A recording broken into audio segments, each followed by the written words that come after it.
ধর্মের কথা বলেন, দাড়ি রাখেন, টুপি পরেন, আবার মিথ্যা কথা বলেন অনর্গল। মিথ্যা কথা বলতে পড়া মুখে বাঁধে না ভাই। এবং তাদের ছানাপোনারাও সেই জায়গায় গিয়ে নেমে পড়েছে। আপনারা খেয়াল করে দেখবেন তাদের যে মুখের ভাষা, কদর্য ভাষা, যে ভাষা আমরা ব্যবহার করতে পারি না, আমরা কখনো করি নাই। আমার এত বছরের রাজনৈতিক জীবনে এই ধরনের ভাষা আমি কখনো শুনি নাই। প্রতিপক্ষকে তো আক্রমণ করতেই হবে, কিন্তু সে আক্রমণের ভাষাটা হতো অতি সংযত এবং সত্য ভাষণ। ধর্মের কথা বলেন, দাড়ি রাখেন, টুপি পরেন, আবার মিথ্যা কথা বলেন অনর্গল। মিথ্যা কথা বলতে পড়া মুখে বাঁধে না ভাই।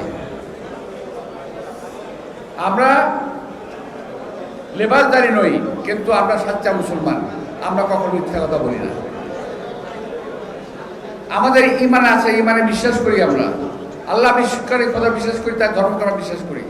সুতরাং মিথ্যা কথা আমরা বলিও না, বলতে চাইও না। নির্বাচনী জেতার জন্য মিথ্যা কথা বলতে হবে কেন?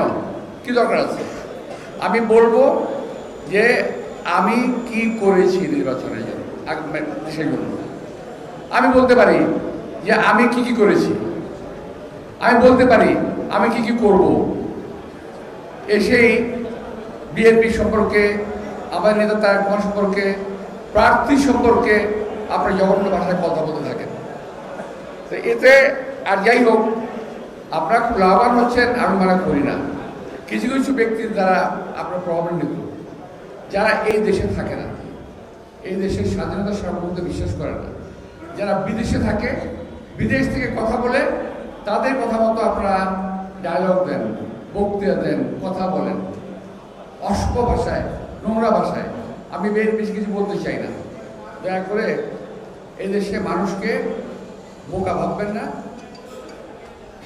এই দেশে মানুষের সঙ্গে প্রতারণা করবেন না। যা বলবেন সত্য বলবেন, সত্য বলে ভোট নেন, পাস করেন, কোনো অসুবিধা নাই। কিন্তু মিথ্যা কথা বলে, ষড়যন্ত্র করে কোনো পরিস্থিতিতেই যদি নির্বাচনে কিছু করার চেষ্টা করেন, সেটা আমরা মেনে নেব।